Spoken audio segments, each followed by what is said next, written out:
Hey everyone, today we're going to look at the STEEL chart. So this is a way to analyze characters in a piece of literature.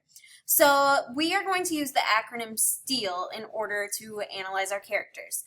The first letter of STEEL is S, so for this you're going to be looking at what the character says, who does the character speak to, how does the character speak, do they speak formally, do they speak informally, do they speak quickly or slowly, all of those things matter. Does the character say anything unusual or out of the ordinary? Do they have any catchphrases that they use? Does anything about what the character says or how he or she says it change over the course of the novel? Do they change their way of speaking if they're in certain situations versus others? All of those things fall under the S. For T, we're going to look at what the character thinks.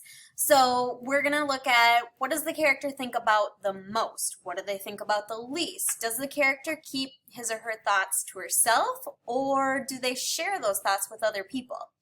What are the character's beliefs or ideas or motives or goals? Does the character think of anything unusual or out of the ordinary? Do they fixate on things or do they move on pretty quickly? And does the character change his or her thoughts over the course of the novel?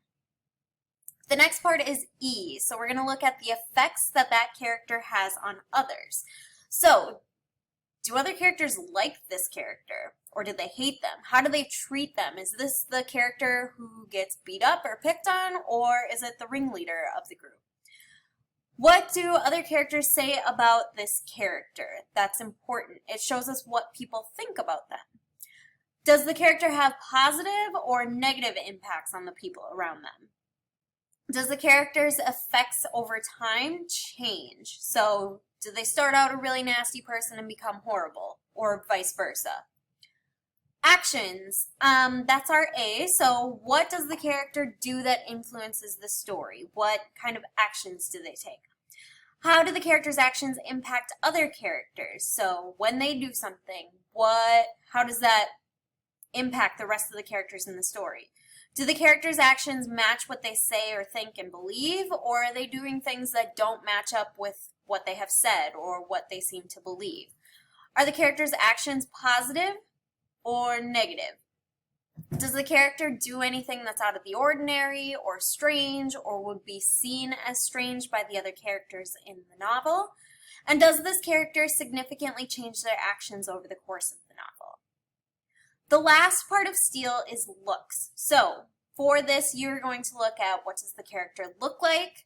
What are the character's physical appearance? Do they stand out in any way? Do they have a scar? Do they have an abnormally large head? Are they super short, super tall?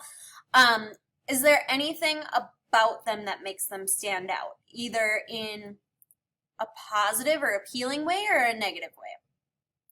How do other characters view this character based on their appearance? So are people drawn to them because of their immense beauty or turned away because of their grotesque hideousness? And does the character change physically throughout the novel? So is there some major transformation physically throughout the novel? These are all things that are going to be important when you're looking at a character to really figure out how they are. This is also going to be really important for you to figure out about the characters in your own story for your personal narrative. As we work through the next few stories, we're going to be working specifically on characters. You guys will also have to think about this when you start drafting your own copy of your personal narrative.